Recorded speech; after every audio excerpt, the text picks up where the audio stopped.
राम देव भगवान, अल्लाह खुदा, ईश आदि नाम एक ही शक्ति के हैं। वो कैसा है, कहां है, कैसे मिलता है, किसने देखा है?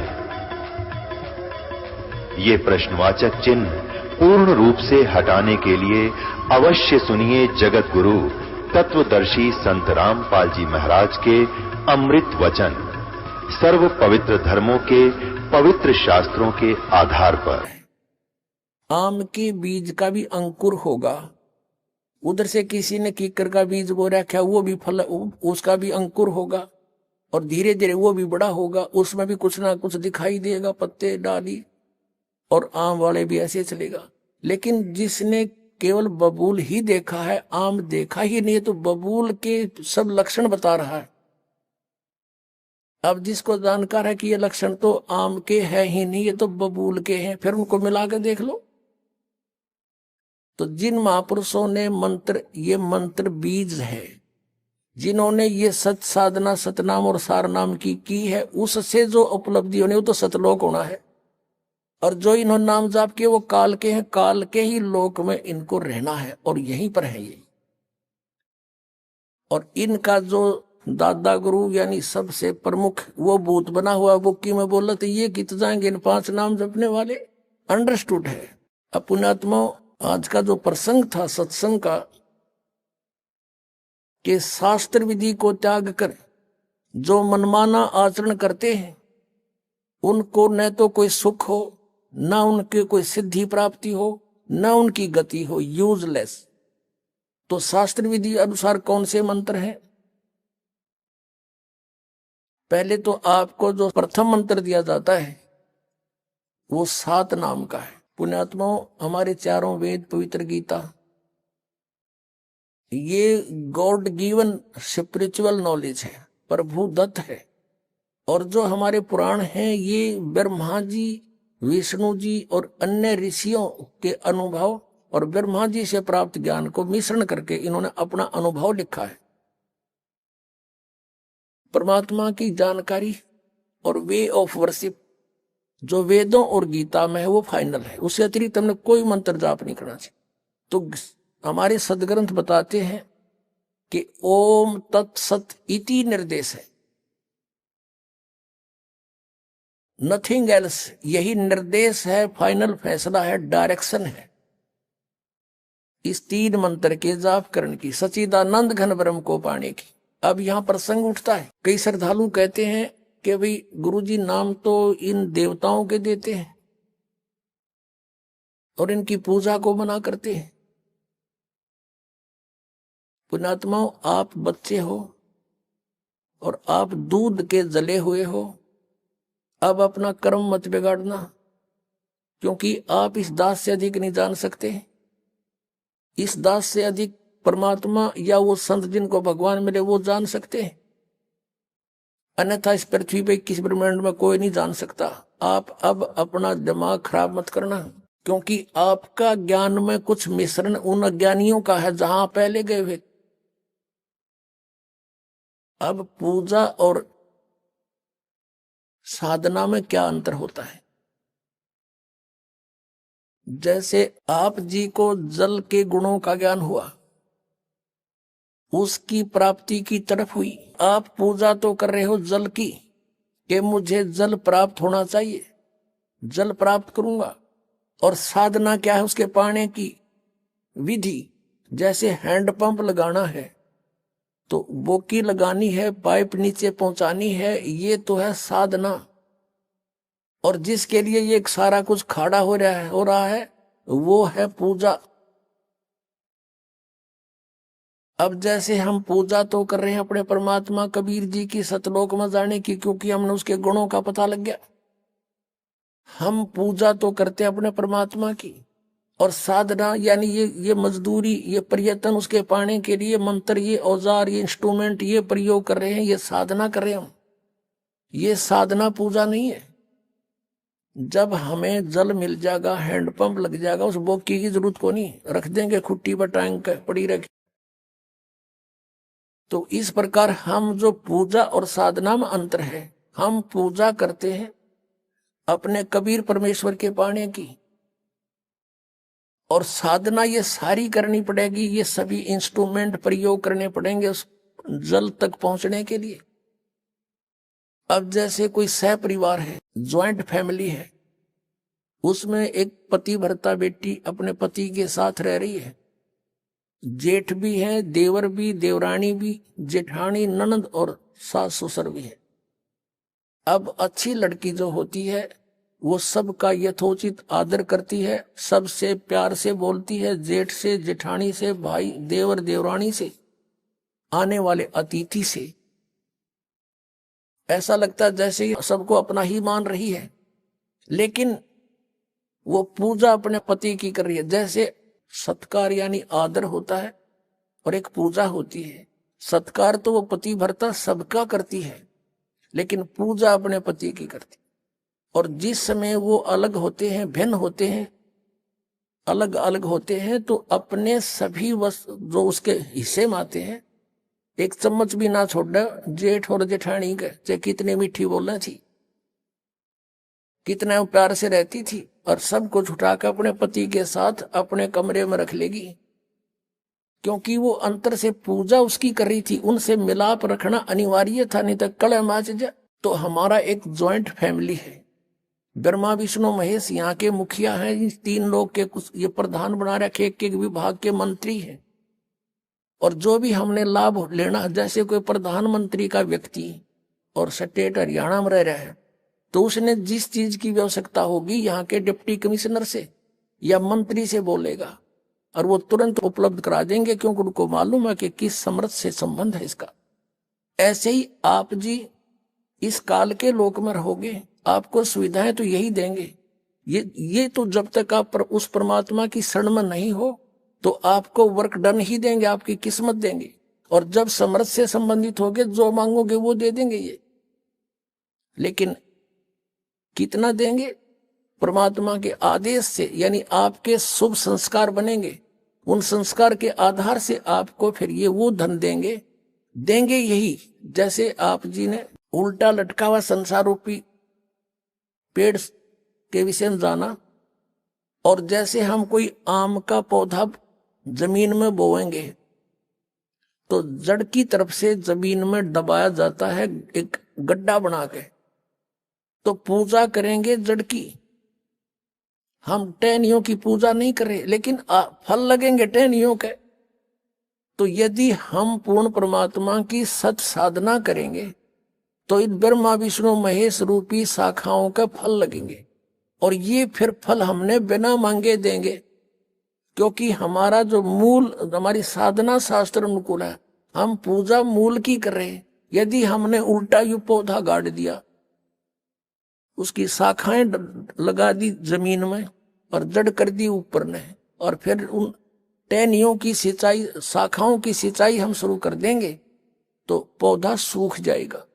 तो वो शास्त्र विरुद्ध साधना है, शास्त्र अनुकूल साधना है। जैसे हम मूल परमात्मा सतपुरुष को इष्ट रूप में पूजेंगे, और उसके पूजने के लिए जो भी मटेरियल, जैसे पूजा में खाद पानी जो कुछ भी है, ये सारे मंत्र जाप करने पड़ेंगे हमें। लेकिन हमारा इष्ट रूप में कबीर जी रहेगा, तो उसके आधार से सत साधना से जो शुभ संस्कार बनेंगे। तो जब तक आप यहाँ हो, यहाँ की संसारिक सुविधाएं आपको ब्रह्मा विष्णु महेश की ओर से ही प्राप्त होंगी। उन टहनियों के शाखाओं का फल लगेंगे, और इसलिए हम इनसे दूर नहीं हो सकते, हम इनका अनादर नहीं कर सकते, क्योंकि फिर हम संत नहीं, लेकिन हम इनको पूज नहीं सकते। जैसे पति भर्ता का उदाहरण आपको दे दिया, वो पूजा जो अपने पति के प्रति समर्पित है वो किसी के प्रति नहीं हो सकती, और वो उसके दुश्मन भी नहीं है। अंडरस्टूड है। और जब हम यहां से चलेंगे, हमारे इनसे कोई लिंक नहीं होगा। अपने पति के साथ, अपने परम पिता के साथ हम सहर्ष सतलोक चले जाएंगे। ये तरीका उस परमात्मा के पाने का, नथिंग एल्स। बोलो सतगुरुदेव।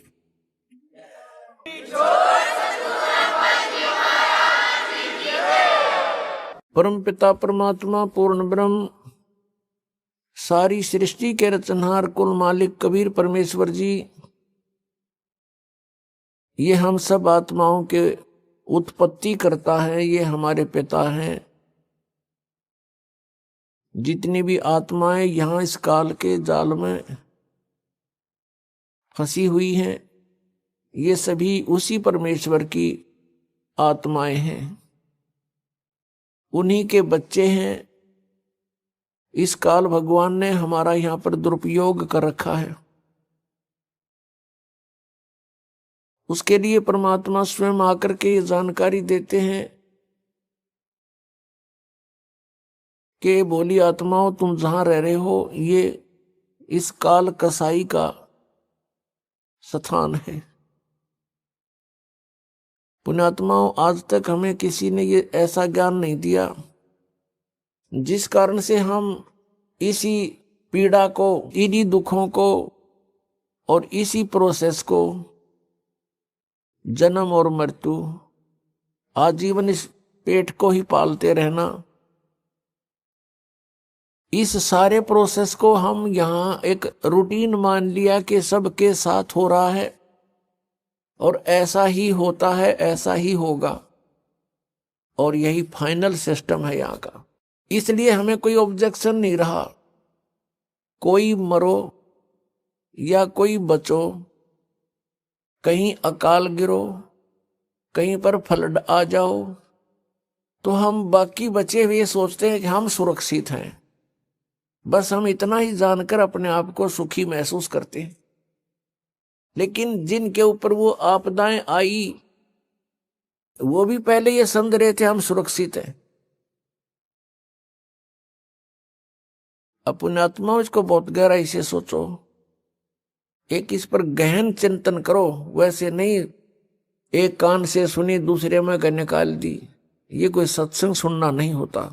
श्रीमद् भगवत गीता अध्याय नंबर 11 के श्लोक नंबर 32 में ये गीता ज्ञानदाता श्री कृष्ण जी में प्रवेश करके बोल रहा है, और वो कह रहा है कि मैं काल हूं, मैं सबको खाऊंगा, सबका नाश करूंगा।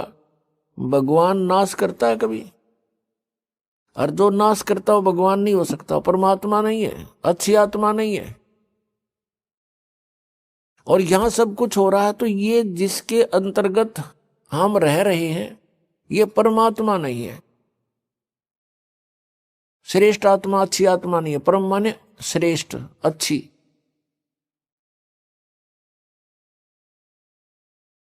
अब फिर प्रश्न उठता है कि फिर परमात्मा कौन है? परमात्मा कबीर साहब हैं, सत्य पुरुष। सत्य पुरुष उनकी उपाधि है, नाम उनका कबीर देव, कबीर साहब, कबीरन, खबीरन, खबीरा, जैसे हम अपनी लैंग्वेज में बोलते हैं। जैसे पलवल को परवर बोलते हैं, पलवल के वहां आसपास के क्षेत्र के रहने वाले ग्रामीण पलवल शहर को परवर बोलते हैं। अगर वो परवर कहते तो भी उनका उद्देश्य पलवल की सब तरफ संकेत है, उनका उद्देश्य पलवल को समझाना है। तो ऐसे ही कबीरन, खबीरन, खबीरा, कबीरा, ये कुरान शरीफ में लिखा है। ये भाषा भिन्न होने से संकेत कबीर साहब की तरफ ही है। जैसे वेदों में कबीर देव, कबीर, उसको ये व्याकरण के ज्ञाता उस कबीर को वो कवि बोलते हैं, किसका कवि बनता है, तो वो कबीर देव तो लिखना ही पड़ेगा। तो हम वह को वह बोलते हैं, तो कबीर साहब कहने लगे।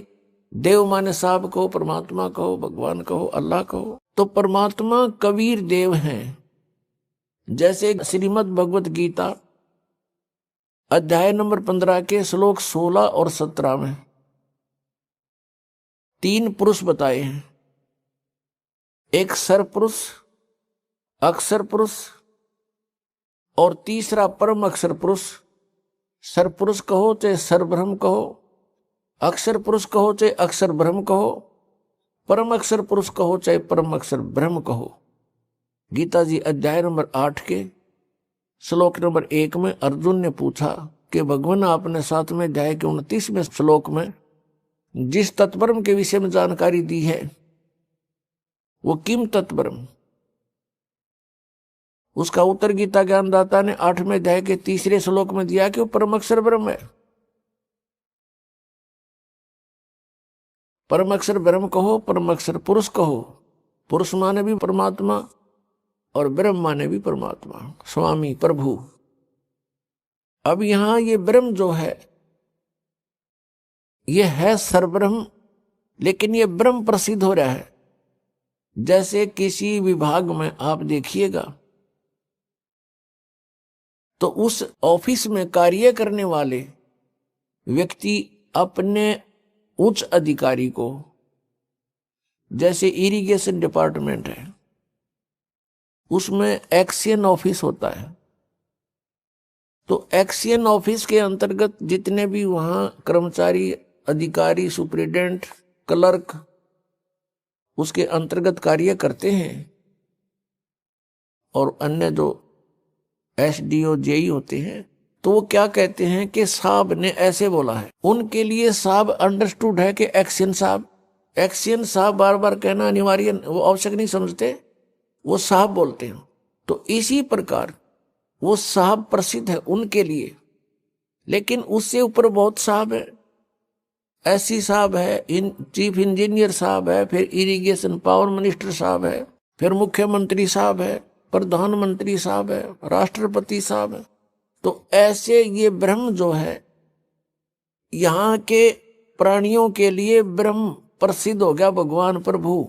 इनके लिए ब्रह्म अंडरस्टूड है, इनका भगवान ब्रह्म कौन है? ज्योति निरंजन काल है। इसलिए इससे नेक्स्ट ब्रह्म की जानकारी देने के लिए परब्रह्म शब्द प्रयोग करना पड़ा।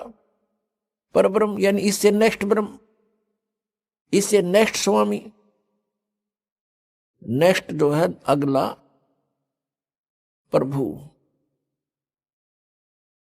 ब्रह्म माने गॉड, प्रभु राम स्वामी अल्लाह। तो इस गॉड से, इस प्रभु से जो यहाँ का प्रभु प्रसिद्ध हो रहा है, इससे नेक्स्ट जो है गॉड वो परब्रह्म कहलाता है। और एक पारब्रह्म, पारब्रह्म माने सबसे सुप्रीम, सबके पार, सबसे ऊपर, सबका ओवरऑल कंट्रोलर, वो पारब्रह्म है, उसको परम अक्षर ब्रह्म कहते हैं। ऐसे इस ब्रह्म पुरुष को समझना हमने। तो गीता जी अध्याय नंबर 15 के श्लोक 16 में दो पुरुष बताए, दो ब्रह्म बताए, दो प्रभु, सरपुरुष, अक्षर पुरुष। और इन दोनों के अंतर्गत जितने प्राणी हैं वो सब नाशवान है, और ये स्वयं भी नाशवान है। जीवात्मा किसी की नहीं मरती, वो तो पशु की भी नहीं मरती, पक्षी की भी नहीं मरती। तो 17वें श्लोक में 15वें अध्याय के में तुरंत कहा है कि उत्तम पुरुष है तू अन्य परमात्मा इति उदाहरते, यानी श्रेष्ठ परमात्मा, श्रेष्ठ ब्रह्म वो तो कोई और ही है। इन दोनों से अन्य है सरपुरुष और अक्षर पुरुष से। और परमात्मा इति उदाहरते, वो परमात्मा कहलाता है, वो श्रेष्ठ आत्मा है, वो परमात्मा है। और कौन है वो? ये लोकत्रयम् आविश्य विवर्ती अव्यईश्वर, वो तीनों लोकों में प्रवेश करके सबका धारण पोषण करता है, और वास्तव में वो अविनाशी परमेश्वर है। यहां वास्तव में अविनाशी परमेश्वर क्यों कहना पड़ा? क्योंकि अक्षर पुरुष का अर्थ भी अविनाशी पुरुष होता है। क्षर माने नाशवान, अक्षर माने जिसका नाश ना हो। लेकिन इस अक्षर पुरुष ये प्रसिद्ध है। जैसे किसी ने अपने लड़के का नाम कप्तान रख रखा है, अब कप्तान नाम रख लेने से कोई वो कैप्टन थोड़ा बन गया, तो ऐसा ही समझो। तो ये अक्षर पुरुष इसका नाम है क्योंकि ये थोड़ा चिरस्थायी है, इसलिए इस अक्षर पुरुष कहने लगे। अब यहां ये भी डिफाइन करना पड़ेगा कि अक्षर पुरुष कितना अक्षर पुरुष है। अब यहां सभी प्रभुओं की आयु का विवरण देते हैं। जैसे एक 4 युग की चतुर्युगी होती है, सतयुग, त्रेता, द्वापर, कलयुग। और ऐसे 1000 चतुर्युग का दिन, 1000 चतुर्युग की रात्रि, ये ब्रह्मा जी का दिन हुआ। यानी इतना, इतनी रात्रि, इतना दिन। और ऐसे 30 दिन रात का 1 महीना हो गया, 12 महीने का 1 वर्ष हुआ, और 100 वर्ष की आयु है ब्रह्मा जी की, रजगुण श्री ब्रह्मा जी की। इससे 7 गुना अधिक है श्री विष्णु जी सतगुण की, और श्री विष्णु जी से 7 गुना है तमोगुण शंकर भगवान की। ऐसे जब 70,000 बार ये त्रिलोक की शिव, तमोगुण शिव की मृत्यु हो जाती है, तब एक ब्रह्मांड का विनाश होता है। उसमें यह सरपुरुष महाशिव रूप में रहता है ब्रह्मलोक में, ऊपर, सबसे ऊपर। तब इसकी भी मृत्यु होती है, दुर्गा की भी इसके साथ मृत्यु होती है। पूरे ब्रह्मांड में आग लग जाती है, ब्रह्मा विष्णु महेश राम सभी जीव तरफ तरफ कर मर जाते हैं, शरीर छोड़ जाते हैं, और साथ में दुर्गा और ये काल भी मरता है, ब्रह्म सरपुरुष। इसके बाद क्या होता है कि सभी प्राणी ऑटोमेटिकली परमात्मा के विधान अनुसार दूसरे ब्रह्मांड में चले जाते हैं।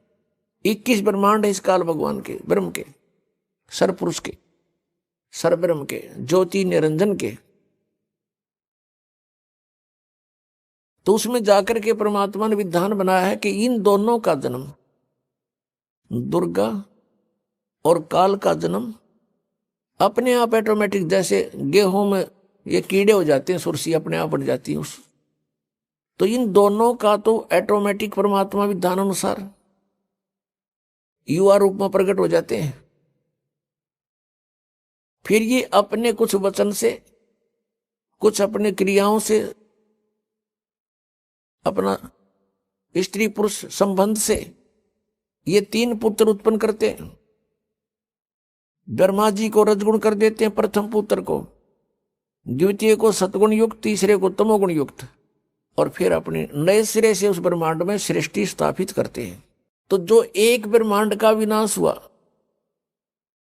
और 70,000 बार इस तमोगुण शिव की मृत्यु होगी, तो एक युग काल मरा, काल की मृत्यु हुई एक ब्रह्मांड में, तो उस जो एक युग हो गया किसका? अक्षर पुरुष का। इतना समय का एक युग हो गया अक्षर पुरुष का। और ऐसे 1000 युग का दिन, ऐसे बने हुए युग का 1000 युग का दिन, इतनी ही रात्रि, और 30 दिन रात का महीना, और 12 महीने का 1 वर्ष, और 100 वर्ष की आयु है अक्षर पुरुष की। अब ये इतना अक्षर है, ये इतना चिर स्थायी है, इसलिए इसको अक्षर पुरुष कहने लगे। और फिर भी इसकी मृत्यु है। एती उम्र बुलंद मरेगा अंतरे, सतगुरु लगे न कान न भेंटे वो संतरे। इतनी लंबी उम्र भी हो जाएगी तो भी मृत्यु होगी, क्योंकि वो तत्वदर्शी संत नहीं मिला तुम्हें, जिसका गीता जी अध्याय नंबर 4 के श्लोक नंबर 34 में वर्णन है। और परम अक्षर ब्रह्म की, परम अक्षर पुरुष की मृत्यु नहीं होती। अपने आत्माओं, श्रीमद् भगवत गीता अध्याय नंबर 15 के श्लोक नंबर 16 में सरपुरुष और अक्षर पुरुष, सरपुरुष तो ये ब्रह्म है जिसकी ऐसे मृत्यु होती है इतने समय में, और अक्षर पुरुष इतनी लंबी उम्र, और इसलिए इसको अक्षर पुरुष कहने लगे, अविनाशी। लेकिन ये अविनाशी नहीं है, इसका विनाश होता। इसलिए गीता जी अध्याय नंबर 15 के श्लोक 17 में डिफाइन करना पड़ा कि उत्तम पुरुष है तू अन्य, वो श्रेष्ठ परमात्मा तो कोई और है। और परमात्मा इति उदारते, जिसको परमात्मा कहा जाता है वो है सही मायनों में परमात्मा, श्रेष्ठ आत्मा। और ये लोक त्रयम्, और वही तीनों लोकों में प्रवेश करके अविषय विवर्ती अवय ईश्वर है। वो अवय माने अविनाशी, अविनाशी परमेश्वर है वो। अब इसलिए इसमें स्पेशल कहना पड़ा, इसलिए इस कंसेप्ट को क्लियर करने के लिए। तो पुण्यात्माओं, इस तत्व ज्ञान को समझने के लिए हमने बहुत समय लगाना पड़ेगा। अभी तक तो हमारे अंदर अज्ञान भर रखा था, ठोक ठोक कर, युगों से ठोक रखा है। और आत्मा कोई आज की थोड़ी है, ये तो जब से जन्मी है तभी से इस अज्ञान को अपने अंदर फीड करती आ रही है। इसके अंदर कोड वर्डों में सारा कुछ फीड है पिछले पूर्व जन्मों का। अब तो इस बात को समझना बहुत आसान हो गया आध्यात्मिक ज्ञान को। जैसे एक चिप होती है मोबाइल में और उसमें 40-40 घंटे का 50 घंटे का सत्संग आ जाता है। और इतनी गो है कति बिल्कुल। और ये तो एक परमात्मा द्वारा बनाए गए मनुष्य बनाई गई है। और जिस परमात्मा ने मनुष्य भी बनाया वो क्या बना सकता है? तो हमारे अंतःकरण में आत्मा में परमात्मा ने ये सब ऐसा सिस्टम फिट कर रखे। असंख्य जन्मों का रिकॉर्ड आपके अंदर कोड वर्डों में जमा है। तो वो हमारे अंदर फीड है। अब गीता जी अध्याय नंबर 11 के श्लोक नंबर 32 में ये गीता ज्ञान दाता कहता मैं तो काल हूं और सब न खाऊंगा, सब न मारूंगा। 11वें अध्याय के 21वें श्लोक में अर्जुन कह रहा है भगवान आप तो देवताओं को भी खा रहे हो, कुछ आपकी जाड़ा में लटक रहे हैं और आपसे प्रार्थना कर रहे हैं बख्श दो, मंगल हो। वेदों के स्तोत्रों से आपकी स्तुति भी कर रहे हैं, आप तो उनको भी खा रहे हो। तो यहां इसने स्पष्ट कर दिया भाई मैं तो काल हूं और सब न खाऊंगा। तू ना युद्ध करेगा तो भी इनको मार डालूंगा। तो हम जहां रह रहे हैं ये काल है और ये कसाई बताया परमात्मा ने। काल कसाई हस्त है, सर्वे लोक को खाए, अंकुश निर्गुण नाम का ये सतगुरु दर पकड़ा जावे। सतगुरु के दरबार में कबीर परमात्मा जब आते हैं और उसकी शरण में जैसे हम आ जाते हैं, जैसे अब इस दास को भेज दिया परमात्मा ने, अपनी वही पावर दे करके शक्ति दे दी। काम उन्हीं की शक्ति, उन्हीं के हाथ में रिमोट है इस दास का। तो अब इस परमात्मा की शरण में इस दास के माध्यम से आने से भी आपको उतना ही प्रोटेक्शन मिलेगा।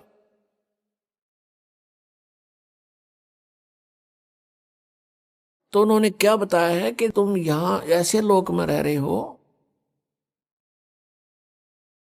जैसे कसाई बकरे पालता है और वो सर्व सुविधाएं देता है अपने बकरों को स्वस्थ बना रखने के लिए। उनसे प्रजनन करवाता है, नर मादा को उसमें छोड़ देता है और वो बोले बकरे बच्चे उत्पन्न करते हैं, बकरे बकरियां। और उनमें कितनी ममता होती है। किसी के बच्चे को दूसरा बकरा या बकरी टच कर देता है तो उसके साथ भिड़ने को पहुंच जाते हैं वो बकरे बकरियां, दूसरे उसके माता पिता, और खूब युद्ध करते हैं कि मेरे बच्चे को तूने क्यों सता दिया। और सभी सुविधाएं उनको प्राप्त होती हैं, यानी जलाशय बनाया हुआ होता है, उनके ऊपर शेड डाल रखा होता है, झोपड़ी, उनके लिए चरागाह बनाई होती है। अब वो बकरे ये सोचते हैं कि देख हमारा भगवान, हमारा स्वामी, हमारा प्रभु कितना दयालु है, हमारी कितनी केयर टेक करता है, कितनी देखभाल करता है, कितनी सुविधाओं का ध्यान करता है, कितना व्यवस्था कर रखी है। जिस कारण से वो उसको अपना एक दयालु स्वामी मानते हैं। और जब वो कसाई उन बकरों में आता है उसको एक नेक इंसान मान के, अपना हितैषी जानकर वो भोली आत्माएं वो बकरे उसके पास आ जाते हैं। कोई तो उसको चाटता है, वो ऐसे हाथ लगाकर देखता है और वो प्यार करते हैं, जीभ से चाटते हैं उसको, अच्छा नेक आदमी मान के। और वो ये देख रहा होता है ये कितने किलो का हो गया, मांस कितना हो गया, ये कितने का बिकेगा। और वो भोली आत्मा उसको अपना मालिक मान रहे हैं। और कोई ऐसे दोनों पैर उठाकर उसको प्यार देने की चेष्टा करता है, यानी इतने उसके ऊपर कुर्बान हो जाते हैं वो बकरे। और फिर वो देखते हैं कि जब ऑर्डर आता है उसको 10-20 बकरों का, तो वो ना देखता किसकी मां मरेगी, किसका बेटा मरेगा, किसी का भाई मरेगा, किसकी बहन मरेगी। डंडा लेकर और मोटे मोटे छांट लेता है और जाके कड़च कर देता है। बकरों में हाहाकार मच जाती है, वो भागते फिरते हैं, उसमें पता है उनको कहाँ बिजली गिर गई। अब किसी का बेटा गया तो मां रो रही है, किसी का भाई गया बहन रो रही है, चिल्ला रहे हैं बुरी तरह वहां पर ब्याह म्याह करके। करते रहे, उसने अपने वो पाल इसलिए रखे। तो परमात्मा कबीर जी ने आगे बताया कि आपके प्रभु की ये दशा है जैसे उस कसाई की है। अब यहां इस पृथ्वी से परमात्मा कबीर जी से तप करके प्राप्त करी, और इसमें हम अपनी गलती से इसके साथ आ गए। अब इसने हमारा दुरुपयोग किया है, हमें सताने का हर संभव प्रयत्न किया है। कारण क्या है कि ये चाहता है कि इनको जितना दुखी करूंगा उतना ही वो सतपुरुष कबीर साहब दुखी होगा, क्योंकि ये उसके बच्चे हैं। इसलिए इसने हमारे को यहां दुखी करने में कोई कसर नहीं छोड़ रखी।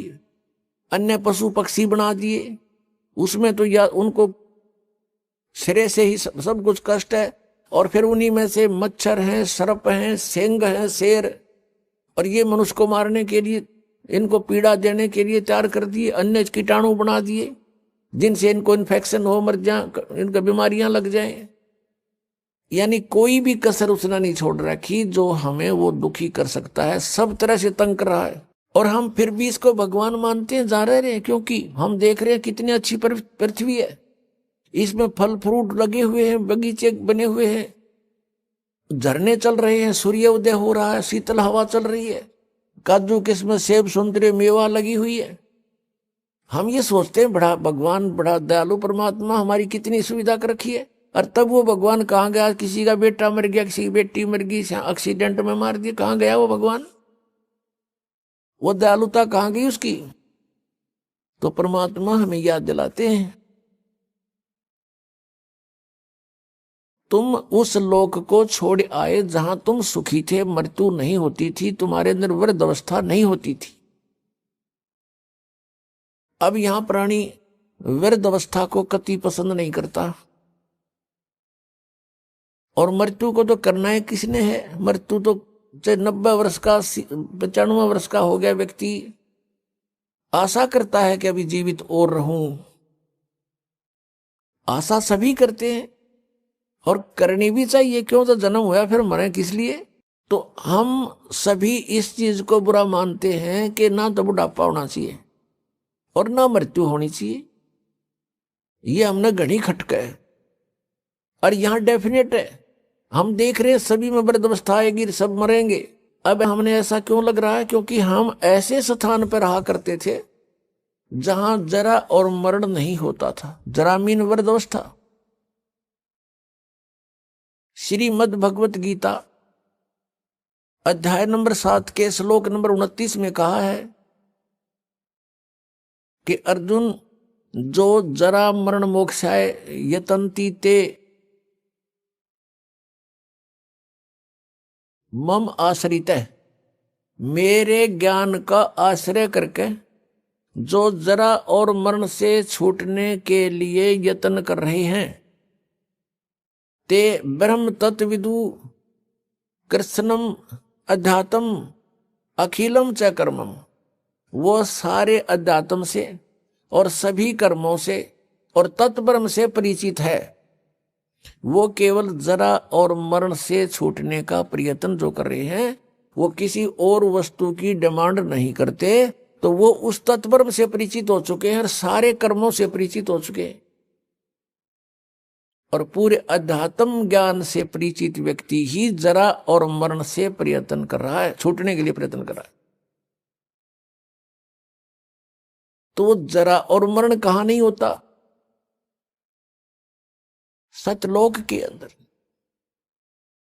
शंखों लहर मेहर की उपज, कहर नहीं जा कोई, दास गरीब अचल अविनाशी, सुख का सागर सोई।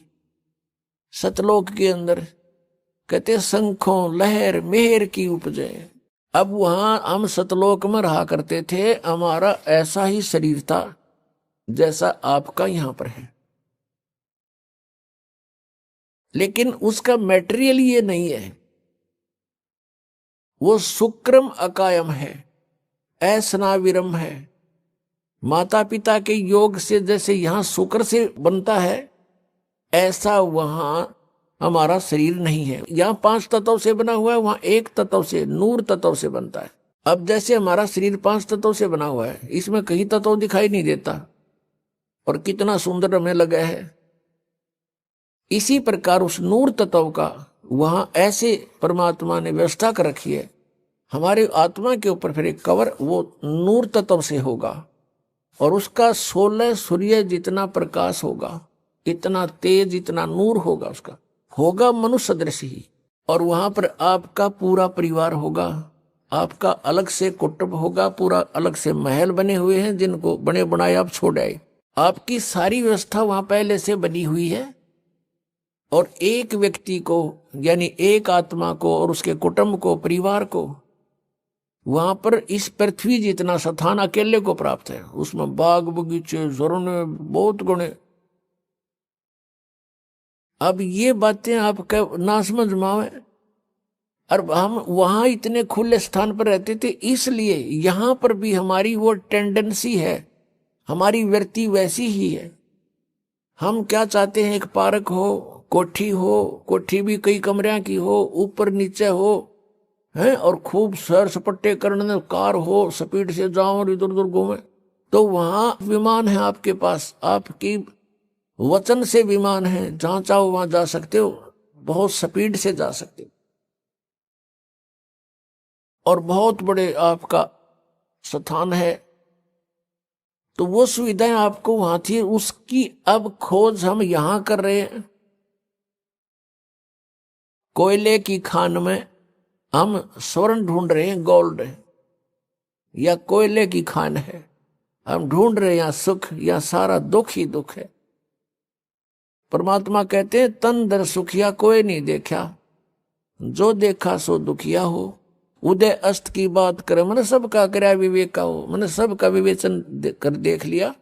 किसी के पास भी संत जाते हैं, 100 समस्याएं बता देता है, चाहे राष्ट्रपति हो यहाँ का, और चाहे ब्रह्मा हो, चाहे विष्णु हो, चाहे शिव हो, और चाहे इंद्र हो, वो भी 100 समस्याएं। उनकी इतिहास देख लो, ऋषियों के सामने कैसे प्रार्थनाएं कर रखी उन्होंने।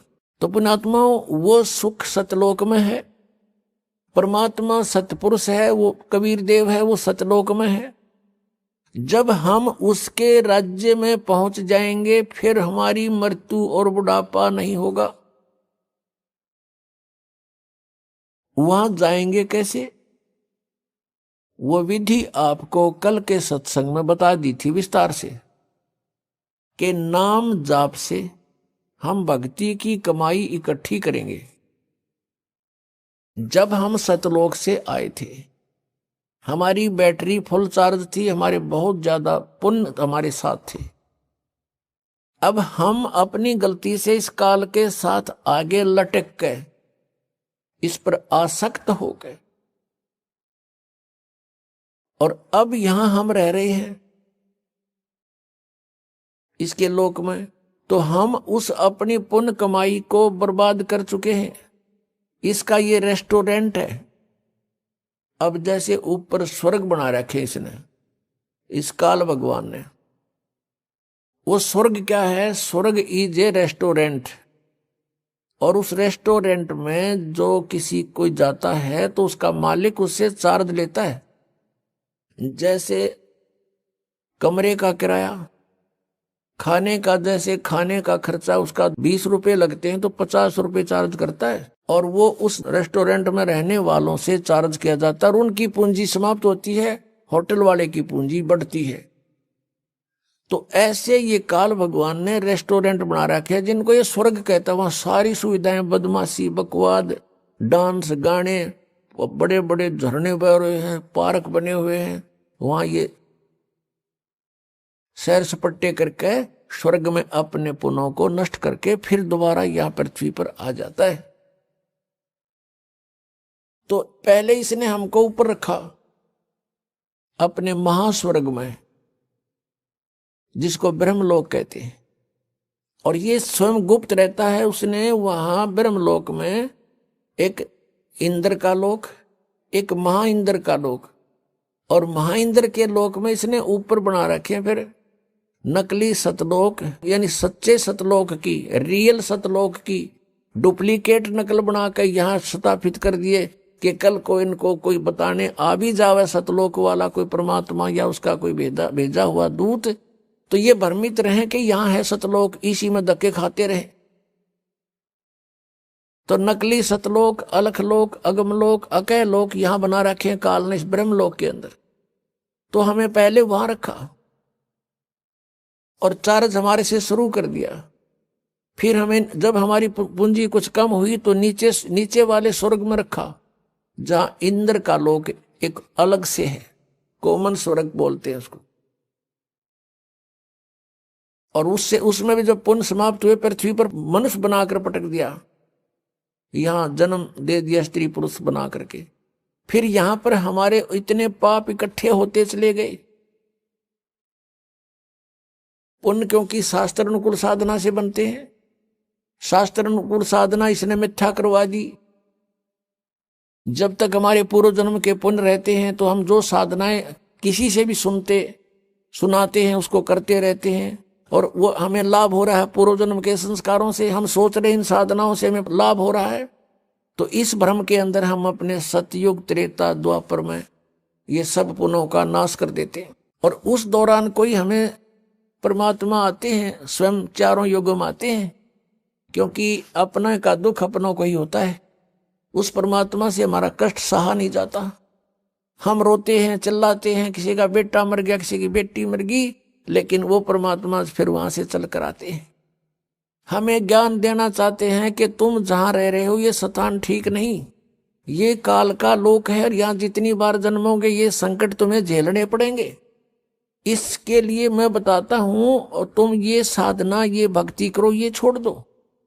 लेकिन हम इतने रंगे जा चुके होते हैं, इस काल के दूतों के द्वारा रह रहकर फीड कर दिया जाता हमारे अंदर, हम परमात्मा के उस ज्ञान को स्वीकार नहीं कर पाते हैं।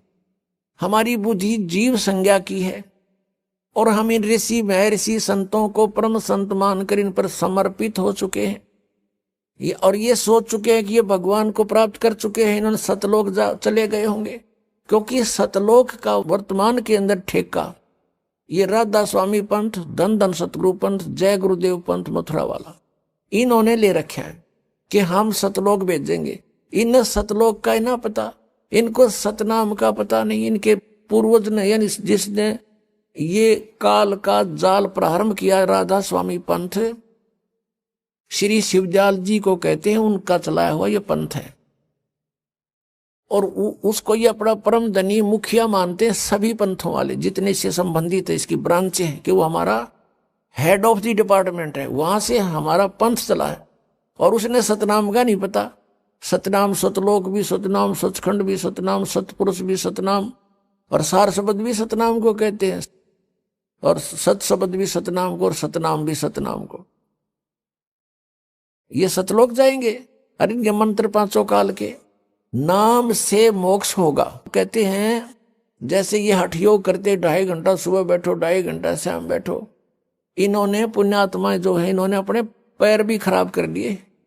एक भक्त आता फरीदाबाद साइड से, दाढ़ी सी रखता है, वो कह रहा था जी मैं इस राधा स्वामी पंथ से जुड़ के 40 साल मैंने अपना गोड्डे भी कंडम कर लिए, भगवान मिले। वो 2.5 घंटे कहे, मैंने 6-6 घंटे बैठ कर देख लिया, कुछ प्राप्त नहीं हुआ। लेकिन मैं प्रभुता के कारण, और मुझे पूछते कि आपने तो 40 वर्ष हो गए साधना करते, कुछ दिखा होगा? कहाँ सब कुछ दिखता है मुझे। और दिखा, मैंने खक नहीं था, मैं झूठ बोला करता था अपनी प्रभुता बनाए रखने के लिए। कहा मुझे सब कुछ दिखता है, ऊपर के मंडल दिखते हैं, सतनाम दिखाई देता है, सतनाम के अंदर सतलोक में फलान। अभी न सतनाम का पता नहीं, बोला सतनाम का मुझे अब पता चला सतनाम क्या चीज है। और मैं मूर्ख बना रहा था वहां आसपास के व्यक्तियों को। तो पुण्यात्मा, ये जो सतलोक की महिमा गाते हैं, इनको सतनाम सतलोक का पता नहीं। अब परमात्मा कहते हैं कि कलयुग में जीवन थोड़ा है, भाई कर ले बेग संभार, योग साधना बने नहीं केवल नाम आधार। अब जैसे सतयुग के अंदर 1,00,000 वर्ष की आयु थी जीव की, और फिर त्रेता में लास्ट में 10,000 वर्ष की आयु रह जाती है, और द्वापर के अंत में 1,000 वर्ष की आयु रह जाती है। और कलयुग के लास्ट में 20 वर्ष की आयु इस मनुष्य की रह जाएगी।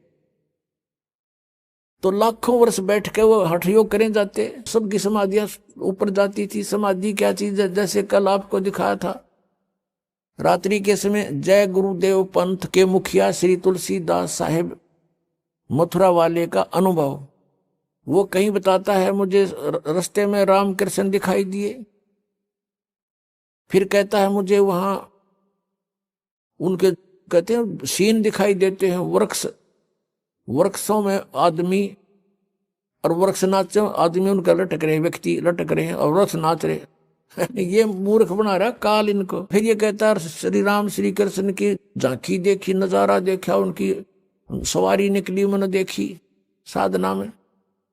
फिर इन्होंने क्या देखा कि वहां सतपुरुष एक स्त्री के साथ बैठा हुआ यो काल बैठा है दुर्गा के साथ में, दूर से दिखाई दे दिया इसने किसी रूप में।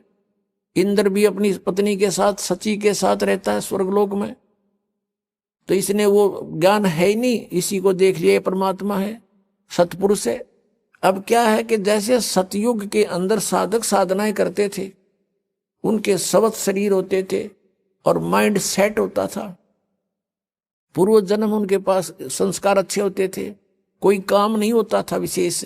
जैसे सतयुग में सभी हरा भरा होता है पर पूरा पृथ्वी, और बहुत सुंदर मेवा फल, और जैसे आपने देखा होगा सामक एक घास होता है जिसके बहुत बाजरे जैसे दाने लगते हैं, और इस तरह के गेहूं वगैरह ये अपने आप उगे रहते हैं, उनको काटो समय आने पर और अपना पछोड़ो और खाओ, फल खाओ, काम कोई नहीं, लेकिन वो भगवान की भक्ति अवश्य करते हैं। अब जैसा भी उनको ज्ञान होता किसी ऋषि महर्षि या आस पास से, तो उसी तरह वो बैठ जाते, बैठकर उनके अंदर कोई ना कोई चैनल ऑन हो जाता उनका। जैसे हमारे शरीर में ये कमल बने हैं, मूल कमल में गणेश जी का वासा है, उससे ऊपर स्वाद कमल है जिसको अधिष्ठान चक्र बोलते हैं, तो उसमें सावित्री और ब्रह्मा जी का चैनल है वो। यानी चैनल क्या होते हैं? टीवी में चैनल होते हैं, ओरिजिनल कार्यक्रम तो उनके कहीं पर भी वो लाइव दिखा रहे हैं, तो कहीं से वहां कहीं और हो रहा है, दिख रहा है टीवी में, और दिखता उसी को जो उसका चैनल ऑन हो जा उस कार्यक्रम का, तो वो कार्यक्रम हो रहा है कहीं और दिख रहा है टीवी में। तो ऐसे ही ये ऊपर नजारे हो रहे हैं कहीं और दिखते हैं इस शरीर के अंदर, और दिखते केवल ये ब्रह्मांड के ही हैं, सतलोक के इसमें नहीं दिखते, क्योंकि अंड और पिंड के पार स्वदेश हमारा है। तो ये क्या करते थे, इनको अंदर समाधिस्थ हो जाते थे, कोई चैनल ऑन हो जाता है इनकी पूर्व की भक्ति से। आइए अब हम उन श्रद्धालुओं के अनुभव जानते हैं जो जगत गुरु तत्वदर्शी संत रामपाल जी महाराज जी से दीक्षा प्राप्त कर चुके हैं तथा उनके द्वारा बताए गए भक्ति मार्ग पर चल रहे हैं। सर नमस्कार। सत साहिब जी। सर क्या नाम है आपका? मेरा नाम प्रदीप कुमार है जी। प्रदीप जी कहाँ के रहने वाले हैं आप? मैं हिसार का रहने वाला हूँ जी। प्रदीप जी आप क्या करते हैं? जी मैं आर्मी से रिटायर्ड हूँ, 2019 में मैं पेंशन आ गया था सर। प्रदीप जी आप आर्मी से रिटायर्ड हैं तो आप पढ़े लिखे भी हैं, तो फिर संत रामपाल जी महाराज की शरण में आप कैसे पहुंचे? संत रामपाल जी महाराज जी की शरण में पूछने का मुख्य कारण यह है कि एक बार मेरी ड्यूटी थी फिरोजपुर, तो मैं ट्रेन में छुट्टी आ रहा था, तो उस ट्रेन में कुछ संत रामपाल जी महाराज जी के शिष्य पुस्तक सेवा कर रहे थे, तो वो बोल रहे थे कि ब्रह्मा विष्णु महेश की भक्ति नहीं करनी चाहिए। तो मुझे लगा कि ये कुछ ऐसे कौन से धर्म के लोग आ गए जो हिंदू धर्म की बुराई कर रहे हैं। तो मैंने वो पुस्तक थी भक्ति का सौदागर, मैंने वो पुस्तक ले ली सर, और घर पर आकर उस पुस्तक को मैंने पढ़ा। उस पुस्तक को पढ़ने के बाद मुझे पता चला कि एक्चुअल में हमारे को भक्ति यही करनी चाहिए। उसमें ऐसी आपको क्या भक्ति दिखी जो आपको लगा कि ब्रह्मा विष्णु शिव जी की भक्ति नहीं करनी चाहिए बल्कि ये भक्ति करनी चाहिए? देखो जी, संत रामपाल जी महाराज जी की वो पुस्तक मैंने पढ़ी, उस पुस्तक से पता चला कि ये पुस्तक के अंदर जो ज्ञान दिया गया है वो हमारे शास्त्रों के अकॉर्डिंग दिया गया है।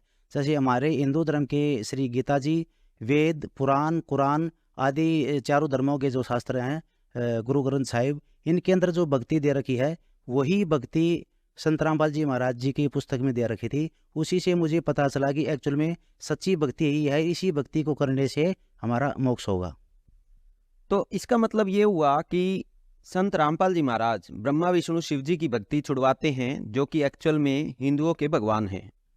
नहीं जी, ये ऐसा कहना गलत है कि संत रामपाल जी महाराज जी हिंदू धर्म के देवी देवताओं की भक्ति छुड़वाते नहीं है। एक्चुअल में क्या है कि संत रामपाल जी महाराज जी हिंदू धर्म के देवी देवता जैसे ब्रह्मा जी, विष्णु जी, शिव जी, उनके ओरिजिनल मंत्र देते हैं। उन मंत्रों के करने से हमारे को, हमारे शरीर के अंदर जो कमलों में बने बैठे भगवान है, वो हमारे को सर्व सुख देते हैं और पूर्ण भक्ति हमारे को पूर्ण परमात्मा कबीर साहिब जी की करनी। तो सर, संत रामपाल जी महाराज से नाम दीक्षा लेने से पहले भी आप कोई भक्ति साधना करते थे? सर, संत रामपाल जी महाराज जी की भक्ति से पहले हमारे जो हिंदू धर्म के देवी देवता हैं, ब्रह्मा जी, विष्णु जी और शिव जी, माता दुर्गा की, इन्हीं की भक्ति करते थे। तो सर, जो आप पहले भक्ति साधनाएं सभी देवी देवताओं की करते थे, उन सब भक्तियों को करने से आपको क्या क्या लाभ हुए? सर, संत रामपाल जी महाराज जी की भक्ति करने से पहले जो हम भक्ति कर रहे थे, उनसे एक्चुअल में हमें लाभ का तो कोई पता ही नहीं था कि लाभ भी होते हैं। जब संत रामपाल जी महाराज जी से नाम दीक्षा ली, जब पता चला कि हमें सच्ची भक्ति से ही लाभ होते हैं। तो सर, संत रामपाल जी महाराज से नाम दीक्षा लेने के बाद आपको पता चला कि एक्चुअल में भक्ति करने से लाभ भी प्राप्त होते हैं। तो क्या संत रामपाल जी महाराज से नाम दीक्षा लेने के बाद कोई लाभ भी आपको प्राप्त हुए? क्या उन लाभों को आपने अनुभव भी किया? हाँ सर, एक्चुअल में क्या कि संत रामपाल जी महाराज जी से नाम दीक्षा लेने से पहले मैं शराब का भी सेवन करता था और बीड़ी सिगरेट का भी सेवन किया करता था। लेकिन संत रामपाल जी महाराज जी से नाम दीक्षा लेने के बाद मैंने बिल्कुल पूर्ण रूप से छोड़ दिया। इनकी बिल्कुल भी मन में इच्छा ही नहीं हुई कि मैं शराब को या किसी मांस, मिट्टी, तम्बाकू को हाथ भी लगाऊं। अन्य लाभ ये हुआ सर कि फर्स्ट में मेरी माताजी ने, मेरी पत्नी ने और मैंने नाम लिया था। तो मेरे पिताजी को हम बोलते थे कि पापा जी आप भी संत रामपाल जी महाराज जी से नाम दीक्षा ले लो। तो पापा जी बोलते थे कि बेटा मुझे आप नाम के लिए मत कहो, मैं आपको नहीं कहूँगा कुछ भी, आप भक्ति करते रहो। तो एक दिन क्या हुआ कि मम्मी पापा, गर्मियों के दिन थे, ऊपर सो रहे थे। पापा ने ड्रिंक कर रखी थी। तो रात को बारिश आई, बारिश की वजह से जब वो नीचे आने लगे तो मेरी मम्मी का पैर फिसल गया। पैर फिसलने से मेरी मम्मी 3 मंजिल हाइट थी मकान की, ऊपर से नीचे गिर गई। नीचे गिरने से मेरे पापा जी के होश उड़ गए कि ये क्या हुआ। उनको लगा कि अभी तो कोई चांस नहीं है बचने का। नीचे जाके देखा तो मेरी मम्मी को बिल्कुल खरोंच भी नहीं आई। उससे मेरे पापा को बहुत झटका लगा कि एक्चुअल में संत रामपाल जी महाराज जी की भक्ति से ही एक्चुअल में आज इनकी जान बची है। तो फिर मेरे पापा जी ने भी नाम ले लिया संत रामपाल जी महाराज जी से। तो सर, संत रामपाल जी महाराज ने आपकी माता जी को जीवन दान दिया, क्या इसके अलावा भी आपको कोई लाभ प्राप्त हुए? अन्य लाभ ये हुआ सर, एक बार मैं जब फौज से रिटायरमेंट आया था तो मैं दिल्ली से हिसार के लिए ट्रेन में बैठा। तो दिल्ली से हिसार के लिए ट्रेन में बैठा तो रास्ते में भिवानी जंक्शन आया। भिवानी में उतरकर हॉस्टल पर कुछ खाने पीने के लिए चीज़ें लेने के लिए चला गया। तो वहाँ पर मेरा फ़ोन रख दिया और मैं सामान लेके ट्रेन में वापस चढ़ गया। तो कुछ दूर आने के बाद मैं भवानी खेड़ा में पहुँच गया था। भवानी खेड़ा पहुँचने के बाद में मुझे ध्यान आया कि मैं फ़ोन भिवानी स्टेशन पे ही भूल गया हूँ। तो मुझे बड़ा दुख हुआ कि मेरा फ़ोन रह गया, क्योंकि उसमें मेरा डॉक्यूमेंट्स वगैरह जो भी पैसे का हिसाब किताब था सारा उसी फ़ोन के अंदर था। तो उसी ट्रेन तकरीबन खाली थी, जो जिस डब्बे में बैठा था उसमें एक बंदा और बैठा था। उसने पूछा भैया क्या हो गया। मैंने उनको बताया कि भाई साहब मेरा फ़ोन है ना पीछे स्टेशन पे भिवानी जंक्शन पे रह गया। तो उन्होंने बताया, उन्होंने उनके फ़ोन से मैंने मिस कॉल भी घंटे भी किया, लेकिन फ़ोन स्विच ऑफ आ रहा था। फिर मुझे ध्यान आया कि संत रामपाल जी महाराज जी के भक्तों को बहुत सारे लाभ होते हैं। तो मैंने गुरुदेव से प्रार्थना करी कि परमात्मा कि मेरा फ़ोन रह गया है और मुझे फ़ोन मिले, सभी तसल्ली हो गई, मेरे को भी ऐसा लाभ हुआ है। तो फिर मैं पीछे गया तो मुझे संत रामपाल जी महाराज जी की वाणी सुनाई दी फ़ोन के अंदर। मुझे लगा कि ये वाणी यहाँ पर कहाँ चल रही है। मैंने देखा कि सीट के नीचे फ़ोन की आवाज़ आई। जहाँ पर मैं गया भी नहीं था, जहाँ पर मैं बैठा भी नहीं था, वहाँ पर मेरे को मेरा फ़ोन मिल गया।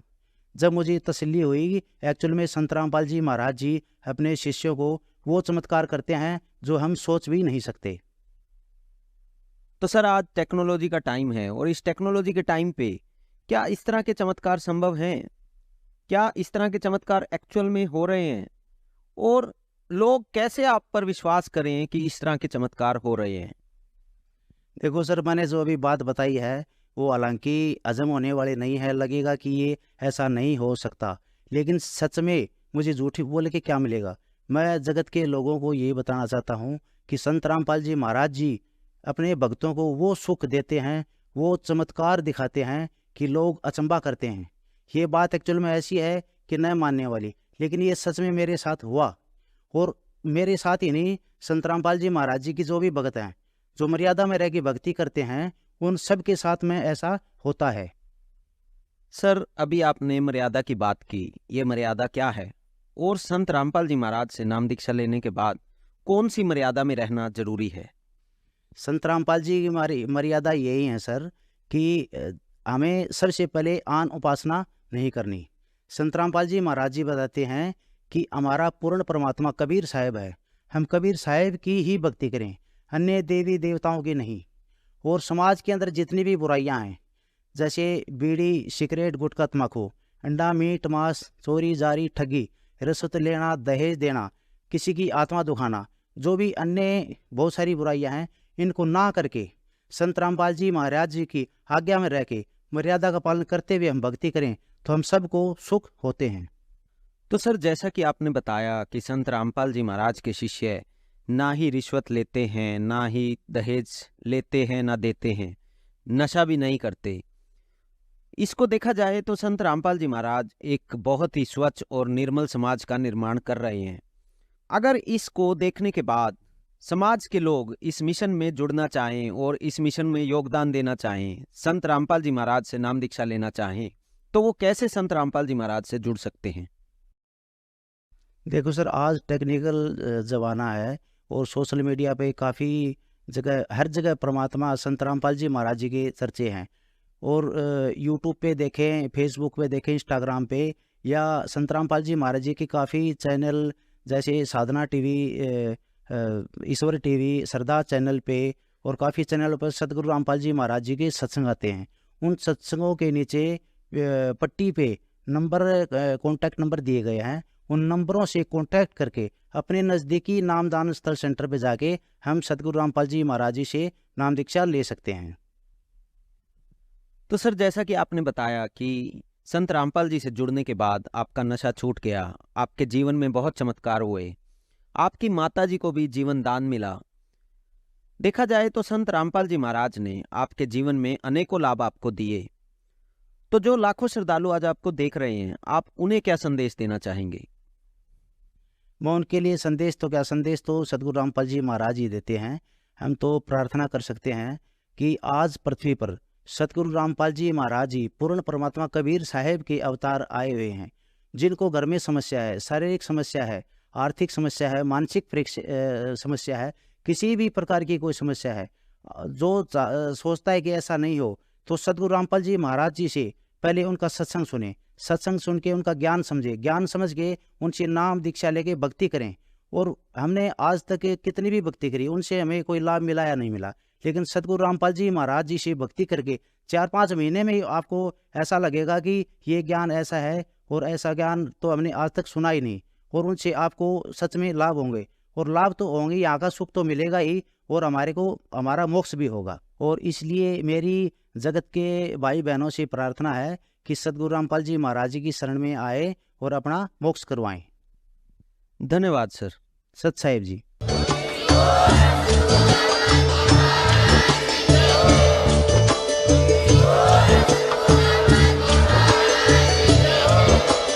आप सुन रहे थे जगत गुरु तत्वदर्शी संत रामपाल जी महाराज जी के मंगल प्रवचन। अधिक जानकारी के लिए विजिट कीजिए हमारी वेबसाइट www.jagatgururampalji.org। संत रामपाल जी महाराज जी के शुभ आशीर्वाद से पूरे विश्व भर में 500 से भी ज्यादा नाम दीक्षा केंद्र हैं, जिन पर संत रामपाल जी महाराज जी द्वारा ऑनलाइन निशुल्क नाम दीक्षा दी जा रही है। अपने नजदीकी नाम दीक्षा केंद्र का पता करने के लिए संपर्क करें 8222880541।